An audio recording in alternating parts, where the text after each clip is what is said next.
जिस प्रकार महाराज जी ने भगवान श्री राम की यात्रा की है, अगला पड़ाव भगवान श्री कृष्ण की भूमि ब्रजभूमि के लिए हमारे ब्रजतीर्थ देवालय न्यास, जो कि समस्त संपूर्ण ब्रह्मांड के मंदिरों का एक प्रतिनिधि मंडल है, सभी मंडलों की प्रतिनिधि सभा है। ऐसा मेरा बागेश्वर सरकार से आग्रह है।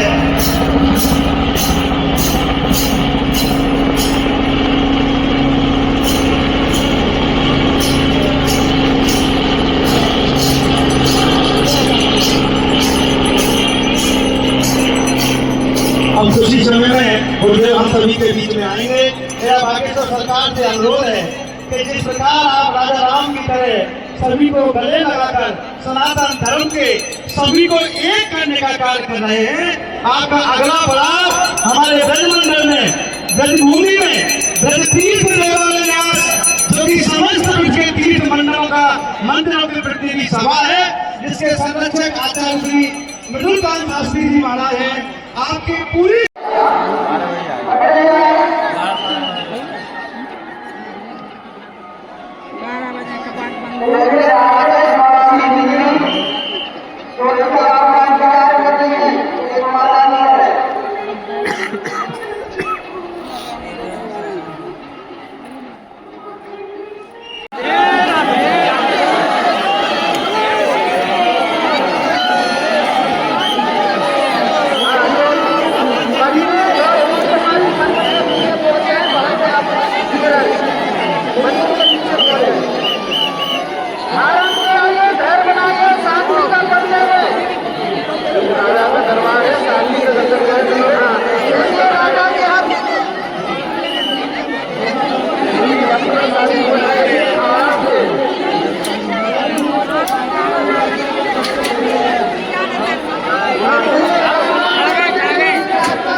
बेटियों की बारातें आ रही हैं 26 फरवरी को, और हमने प्रण ले लिया है 108 आदिवासी बेटियों का विवाह करवाएंगे। जो कहते हैं कि ये दलित हैं, ये पिछड़े हैं, ये बिछड़े हैं, ये घोड़े पर नहीं बैठ सकते हैं, हमने प्रण ले लिया है 251 घोड़ा मंगवा रहे हैं और सभी दामादों को हम घोड़ों पर बैठाएंगे, ताकि पूरे देश में ये संदेशा चला जाए, ना कोई बिछड़ा है ना कोई।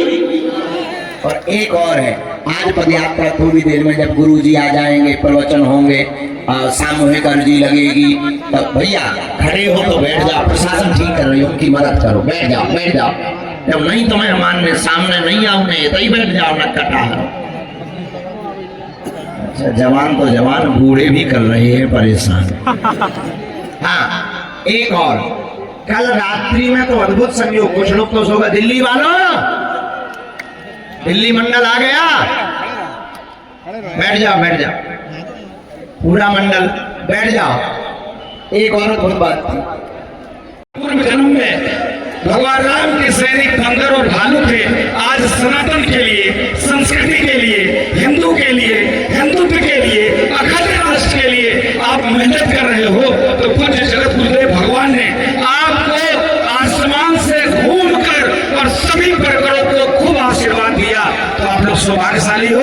पूज्य जगत गुरुदेव भगवान के चरणों में ये दास राजू दास साष्टांग दंडवत प्रणाम करता है। गुरुदेव आपको देखने के लिए आपके लाडले पूज्य बागेश्वर सरकार, आपके अति स्नेही, अति लाडले, लगातार सुबेरे से ही पूछो गुरुदेव भगवान कहाँ पहुंचे, कितने देर में आ रहे हैं, सबको रास्ते में चलते हुए कह रहे थे कि आज तुम लोग भाग्यशाली हो कि हम जिनके बेटे हैं, जिनके लाल हैं, वो आ जा रहे हैं। पूज्य गुरुदेव भगवान का भी दर्शन आप लोगों को मिलेगा, इस सरकार का भाव है। तो मैं मंगल कामना करता हूँ आप सभी के लिए। और जो अगला पड़ाव है संस्कृति राष्ट्र न बन जाए, जब ये भारत हिंदू राष्ट्र न बन जाए, जब जाति पात की छुआछूत जात पात को खत्म नहीं करना है।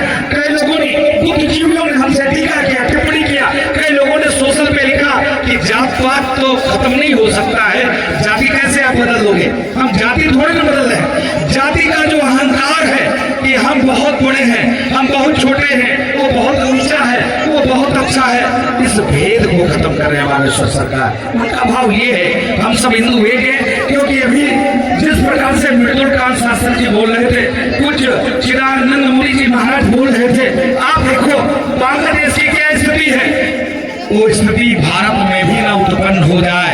आप केरल में देखो, केरल में 98% पढ़े लिखे लोग हैं, मूर्ख नहीं है। एक समय सब हिंदू ही हिंदू थे, उसके बाद वहां क्या हो गए? ईसाई हो गए। अब क्या हो जा रहे हैं? इस्लाम स्वीकार कर रहे हैं।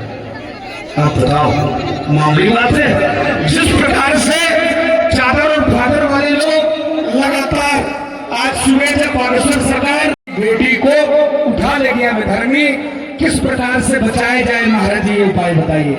महाराज जी ने कहा आओ जगो, घर से बाहर निकलो, संघर्ष करो। जो विधर्मी है, आपाताई है, कुकर्मी है, पापी है, हम रोड पर आकर संघर्ष करें, तब जाकर हम बच पाएंगे। आज देखो जम्मू कश्मीर से हिंदू भगा दिए गए, उन्होंने धर्म को त्यागा, आज खत्म होने को ज्यादा नहीं बोलते हुए, क्योंकि गुरुदेव भगवान का आना आप लोग सौभाग्यशाली हो, ये दास भी भरभागी है। गुरुदेव भगवान ने खूब आप लोग को ऊपर से आशीर्वाद दिया। गुरुदेव भगवान के चरणों में राजू दास का साष्टांग दंडवत प्रणाम, और पूज्य बागेश्वर सरकार को बहुत बहुत आशीर्वाद हनुमान जी महाराज की तरफ से। आप ऐसे ही सहयोग करते रहिए, वो दिन दूर नहीं। ये राजनीतिक यात्रा नहीं है, ये सनातन की यात्रा है, संस्कृति की यात्रा है, हिंदू की यात्रा है, हिंदुत्व की यात्रा है, राष्ट्रवाद की यात्रा है। मैंने देखा साथ में तमाम पार्टी के लोग चल रहे थे, हंस भी रहे थे, मुस्कुरा भी रहे थे, सरकार कह भी रहे थे ये देखो राजू दास जी ये फला पार्टी के हैं, ये देखो राजू दास जी ये फला पार्टी के हैं। इसलिए है, अगर आपको बचे रहना है, अगर आपको अपने पार्टी को बचा के रखना है, तो हिंदुस्तान में, भारत में हिंदू को बहुसंख्यक रहना पड़ेगा और हिंदू राष्ट्र घोषित करना पड़ेगा। बहुत बहुत आभार, बहुत बहुत धन्यवाद।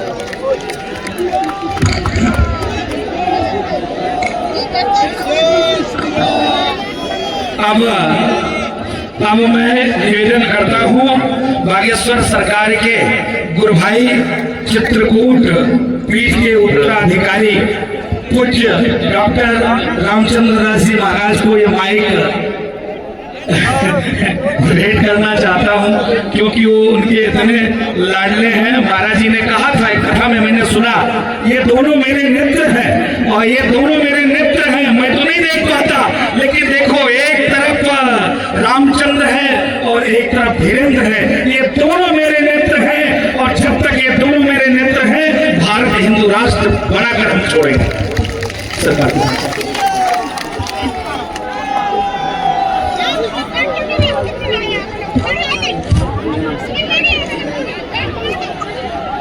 जय श्री राम, जय जय श्री राम।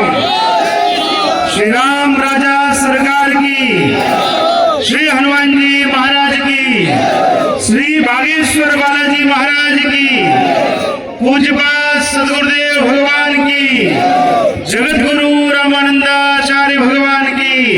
हम सबको बांटने का काम कर रहे हैं। हमारे सद्गुरुदेव भगवान ने पीठ ठोकर एक चेले को निकाल दिया और पूरे देश और पूरी दुनिया में हिंदू एकता के संदेश पहुंचाने का काम कर रहे हैं। अपने आप में एक अद्भुत वातावरण है। और एक बात और है, एक अयोध्या से नहीं है। जितना गौरवपूर्ण हिंदुओं में ब्राह्मण है, उससे भी अधिक गौरवपूर्ण हमारी मां सबरी है, जिनके झूठे पैर भगवान ने पाया था। जो ब्राह्मण दिन रात उसके वचनों में ध्यान करके भगवान की प्राप्ति नहीं कर पाते, उस भगवान को भी गंगा पार केवट ने लगाया था। इस नाते केवट छोटा नहीं है, किसी जातियों के अस्तित्व मिटाने की बात नहीं है, केवल हम सबके अंदर, हम सबके भीतर जो जातियों का जहर घोला जा रहा है, वो जहर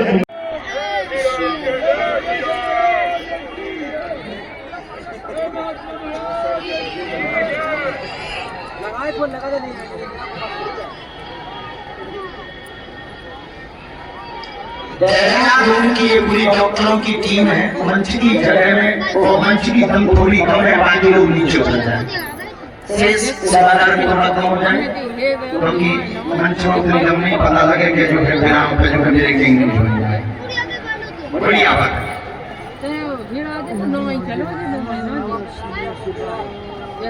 इन लोगों को भी ताली बजाकर धन्यवाद।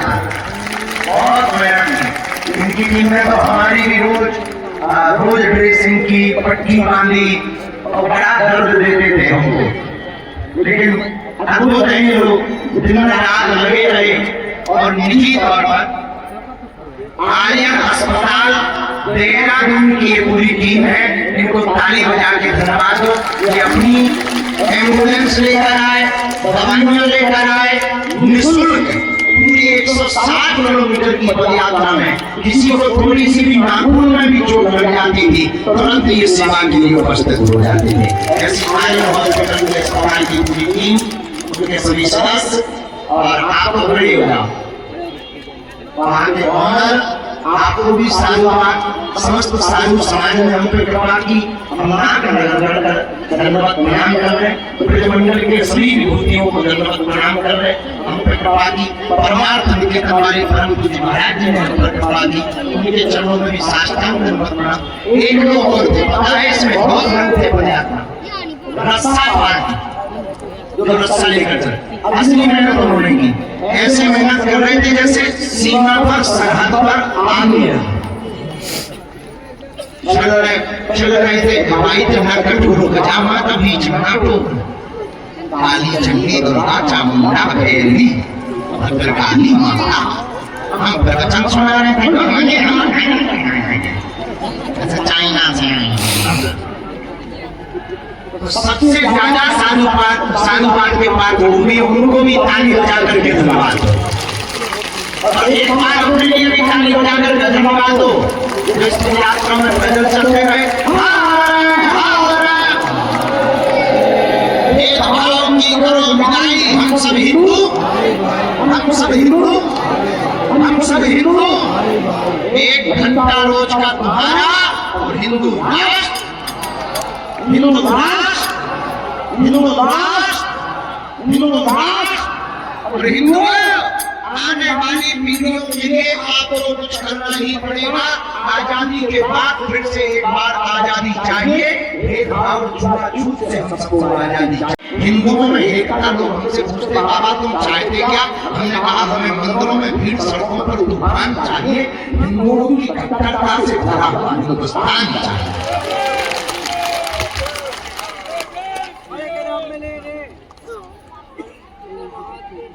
इसलिए भेदभाव की करो विदाई, हम सब हिंदू, हम सब हिंदू, हम सब हिंदू, हम सब हिंदू। और ये पूरी यात्रा इसलिए अद्भुत रही, आध्यात्मिक रही, इसलिए रही कि बालाजी का मिलन राम राजा से हुआ है। दूसरी बात, यात्रा में दूसरा लाभ ये हो गया कि महाकुंभ में जाने के पहले ही कुंभ के दर्शन संभव की हो गए। तीसरा लाभ ये था कि आने वाली पीढ़ी कभी अगर तुमसे पूछेगी तो पूछेगी कि जब देश बर्बाद हो रहा था तब तुम क्या छक मार रहे थे, तब तुम भी कह सकते हो कि जब देश बर्बाद हो रहा था तब हम भी गिलहरी की तरह सड़कों पर उतर करके हिंदू एकता के लिए कार्य कर रहे थे। और हाँ, देश के इतिहास में आज की यात्रा का नाम तो लिखा जाए या ना लिखा जाए ये तो हमें पता नहीं है। इतना पता है कि राम राजा सरकार के चरणों में तुम्हारा नाम जरूर लिख गया है। बागेश्वर बालाजी और सन्यासी बाबा के चरणों में जरूर नाम लिख गया है। मध्य प्रदेश की शासन प्रशासन और उत्तर प्रदेश की शासन प्रशासन भी बहुत धन्यवाद की बात है। उन्होंने खूब मदद की, पुलिस प्रशासन ने बहुत मदद की, सबने मदद की, उनको भी साधुवाद। आए हुए हमारे परिवार के सदस्यों को धन्यवाद देना नहीं है क्योंकि हमें फिर से साथ चाहिए। धन्यवाद इसलिए देना है कि फिर से साथ चाहिए, और फिर से चाहिए अभी नहीं, जिंदगी भर के लिए चाहिए। और जिंदगी भर के लिए इसीलिए चाहिए एक बार भगवान खुद लहरा जाए, हिंदू राष्ट्र हो जाए। देखो अब तुम्हारी मर्जी है कि तुम अपनी आंखों से देखना चाहते कि नहीं देखना चाहते। हम तो लगे हैं, हम तो मेहनत कर रहे हैं। आज नया पर ले लिया, कथा चाहे कम करेंगे, धाम पर चाहे कम रहेंगे, पर गांव पिछड़े पिछड़े लोगों के पास जाएंगे जो धाम आगे सुहा नहीं पाते, पुलिस के चक्कर में, वीआईपी प्रोटोकॉल के चक्कर में मिल नहीं पाते, अब वो नहीं आ पाते, वो नहीं मिल पाते, तो क्या हुआ, हम जा करके उनको मिल जाएंगे। इसलिए मिलेंगे गाँव कि वो अल्लाह वालों के चक्कर में ना पड़ जाए, वो धर्मांतरण ना करेंगे, उन्हें ये ना लगे कि उनका छत्तीसगढ़ के उन गाँव में चले जहाँ आदिवासी नहीं, अनादिवासी है, वो रहते अनादिवासी कौन, जिन्होंने प्रभु श्री राम के आगमन की खबर सुनकर पूरे रास्ता को उबार दिया, अखियों से दर्शन करने के लिए सब कुछ त्याग कर निषाद राम जी के प्रिय बन गए। केवट ने अपने कार्य को धन्य कर लिया, जीवन को धन्य कर लिया। वो वनवासी, वनांचलवासी, वो आदिवासी, वो अनादिवासी जो प्रभु श्री राम के साथ खड़े होकर के कहते थे आप कहो, तो हम अपना जीवन सदा सदा के लिए आपके चरणों में निछावर करें। आज वो अपने को हल्का महसूस कर रहे, क्योंकि वो शहर आ नहीं पाते, बड़े लोगों के पास जा नहीं पाते।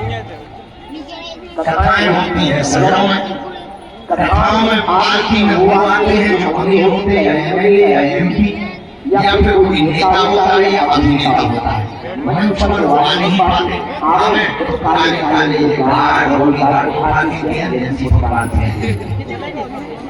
अब क्या होगा, अब हमने विचार कर लिया मंच पर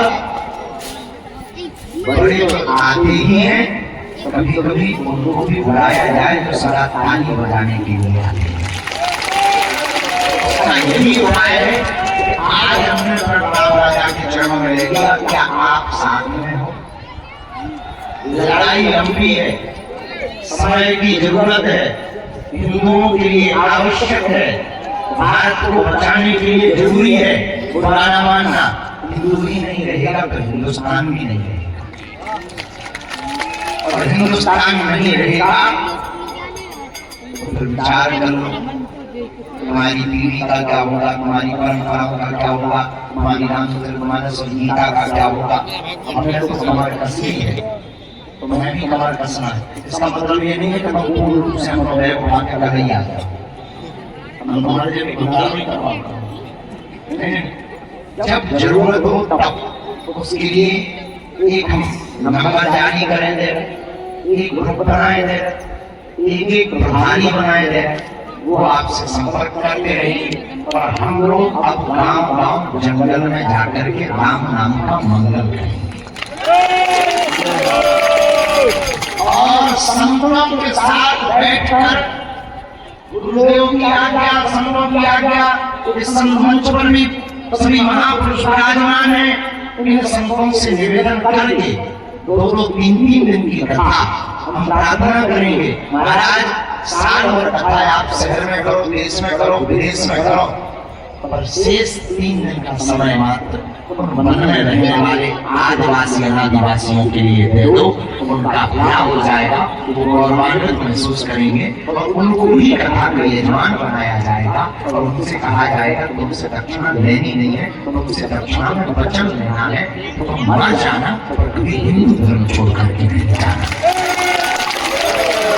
भारत मेरा इतिहास लिखेगा, भारत मेरी क्रांति लाएगा, आज मेरा देश के भारत के टुकड़े होंगे, संत से बात करेंगे, देख लेना उनकी आवाज जहां रहने उनका देश भी अपना होगा,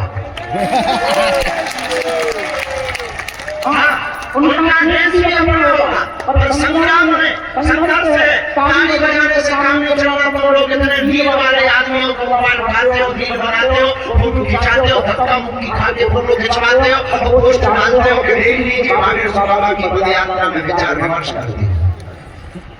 पुराना वीर के जमाने में बहुत अच्छा है, जीना चाहिए, नींद बननी चाहिए, पर नींद के साथ साथ नियम है हम लोगों को करना पड़ेगा और हम अपने सेवादार आप लोगों से भी कहेंगे। आज तो पद यात्रा होगी, अब क्या? अब यही है कि अब गाँव गाँव में हमारे सेवा हमसे जुड़े हुए लोग पूछेंगे अब क्या करना है? अब यही करना है कि गाँव गाँव जाकर के हमें हिंदुओं को चलाना।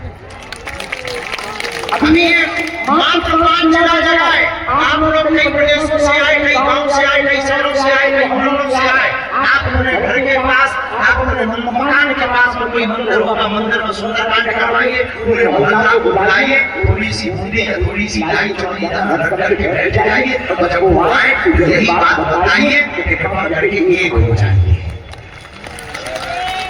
कृपा करके क्या हो जाइए? क्या हो जाइए? वो कहेंगे एक ही हो जाए, तुम कहना हम एक हैं, तो बेटियां बन रही अनेक हैं, हम लोग बटे हैं, विभाजित हैं, हम लोग एक दृष्टि से देखते हैं, घृणा करते हैं, तो उसका परिणाम ये है कि दूसरे मजा मार रहे हैं। अच्छा, हम लोगों को ये लगता है कि उनके घर बन रहे हैं, पश्चिम बंगाल वालों के अपने लिए, हम लोगों को ये लगता है बांग्लादेश में होगा, अपना नहीं होगा। हम लोगों को ये लगता है कि उसकी बेटी बन गई है मुसलमान के साथ, अपनी नहीं जाने, इसीलिए तुम लोग हैरान हो, क्योंकि तुम तब जगते हो जब तुम्हारे घर पर पत्थर पड़ते हैं, तुम्हें तब समझ में आता है। जब आज माता जी सुबह सुबह वहाँ बैठे थे, वो बोली, उनकी बात को सुनकर के हमारी आंखों में आंसू आ गए। उन्होंने कहा महाराज हमारी आशा आसिया बन गई। पूरा मोहल्ला ये दृष्टि से देखा है, हम मुसलमानों के खिलाफ नहीं है, हम ईसाइयों के खिलाफ नहीं है, हम उनके खिलाफ हैं जिन्हें भारत से प्यार नहीं है। भारत से प्यार का मतलब हिंदुस्तान में रहने वाला आदमी हिंदू है, जो इस देश में सब सनातनी है। इस देश में जो भी रहेगा वो सनातनी ही रहेगा। क्योंकि ये राम का राष्ट्र है, भगवान कृष्ण का राष्ट्र है। पुराना जमाना भले मीडिया पर, टीवी पर, मोबाइल पर कोई भी है उनको चलाने वाले ये भौंकते रहते हैं, ये भले ही कुछ भी हो रहे पर ये कभी भी अपने दिल पर हाथ रखेंगे। अकेले में इनसे पूछा जाए सच सच बताओ यार तुम भारत के बारे में क्या कहना चाहते हो, तो यही कहेंगे भले ही कुछ ऊपर है तो ये राम का राष्ट्र है, क्योंकि यहाँ लोगों में राम है। अभी कुछ बड़े भगवान ने क्या गजब की बात बोली, हमारा तो रोम रोम खड़ा हो गया था। हम राम कृष्ण के हिंदू हैं, हम हिंदू हैं, हम हिंदू हैं। कुछ बड़े भगवान है तो हम सब आज जा रहे हैं, हम दुख भी है, आपसे दूर हो रहे, पैदल चलते थे, कभी तो बगल में आते थे, कभी चिल्ला धक्का मारते थे, मुक्का मारते थे, कुछ हमारा हाथ पकड़ के ले जाते। कल एक बहन जी नाखून रखे नीचे जे पड़े, अब हम उनसे हमारी बात तो नहीं हो पाई, पर हमारा वीडियो अगर बात का देख रही है बहन जी तुम सुबह खाना बनो, अपने नाखून काट रही हो, हम जाने तो पाँव कर रहे हैं, बड़ा नाखून मार करके देखिए आनंद। कुछ अच्छे मीठे होते, कष्ट भी हुआ, दुख भी हुआ, पर हमारा दर्द हिंदुओं के दर्द से बहुत कम है। हम स्वस्थ हो जाएंगे, तुम भी अपना ख्याल रखना, घर जाना मुस्कुराते हुए जाना, और हम बालाजी से यही प्रार्थना करते हैं कि जितने भी जन्म मिले हमें भारत भूमि में जन्म मिले, तो जब भी मिले आपके जैसा परिवार है। यही बालाजी के चरणों में प्रार्थना है। अच्छा ये पदयात्रा वाराणसी इतनी होत रही है, बताना हिंदी करना है इस पदयात्रा की बदली। एक पदयात्रा के मध्य में हम चले तो लगभग दूसरे दिन की यात्रा में लगभग 35 से 40 किलोमीटर की यात्रा पूर्ण की होगी। एक भाई साहब व्हील चेयर पर अपनी धर्मपत्नी जिसको पैरालाइसिस है, आदमी वो व्हील चेयर चला रहा था। हमने सेवादारों को कहा कि स्वामी लेके आओ, वो व्हील चेयर के पीछे कुर्सी रखे, तो हमने कुर्सी उठाई निकाली और बात की कि ये कौन है? बोले हमारी पत्नी है। हम कहा ये क्या लगा था? बोले झंडा। हम कहा ये व्हील चेयर पर क्यों है? बोले इसको पैरालाइसिस है। हम कहा क्यों ले आए? हमसे मिलाने के लिए? बोले नहीं, हम हिंदुओं की एकता के लिए करते हैं। पागल भी हो घर छोड़ कर आते, तुम आ जाते, बोले घर पर कोई है नहीं। न बेटा है न बेटी है, हम अकेले हैं और ये चल नहीं पाती, अपने हाथों से नृत्य क्रिया नहीं कर पाती, कुर्सी पर बैठ करके नृत्य क्रिया करती है। हम कहा तुम इतने पागल क्यों हो? बोले गुरुजी हम इसलिए पागल है कि हमारे बच्चे तो हमारा साथ देते नहीं है, पर कहीं किसी दूसरे के बच्चे बर्बाद न हो जाए, वो मुसलमानों के चक्कर में न पड़ जाए, इसलिए हम आपके साथ चल रहे हैं। हमने कहा नहीं तुम बीच से वापस हो जाना। बोले गुरुजी क्षमा करो, हम तुम्हारी बात नहीं मानेंगे, सब आज्ञा मानेंगे, ये आज्ञा नहीं मानेंगे। राम राजा वो अच्छा तक जाएंगे और उसने दिल तक जीत लिया। हमारी आंखों से आंसू तब बहते हैं जब उसने कहा छाती ठोक कर कि अगर हमारे प्राण जाते हो तो आपको बचाने के लिए और हिंदुओं को बचाने के लिए पहले हम अपने प्राण दें। हिंदू एकता प्रयास आज धीरेन्द्र कृष्ण शास्त्री जी से ऐसा कौन होगा जो न मिलना चाहता हो? ऐसा भारत का कौन बड़ा व्यक्ति है जो इनके साथ फोटो न लेना चाहता है? लेकिन फिर भी हम में से बहुत लोग सोचते थे कि महाराज लगता है बड़े बड़ों के ही है, जो दक्षिणा चढ़ाता है उससे मिलते हैं। और फिर यही बात निकल गए और गांव गली वंचितों उपेक्षितों को अपने गले लगाते आज और था राम राजा के चरणों में लाकर हम सबको बैठा दिया। ये अपने आप में एक अद्भुत वातावरण है।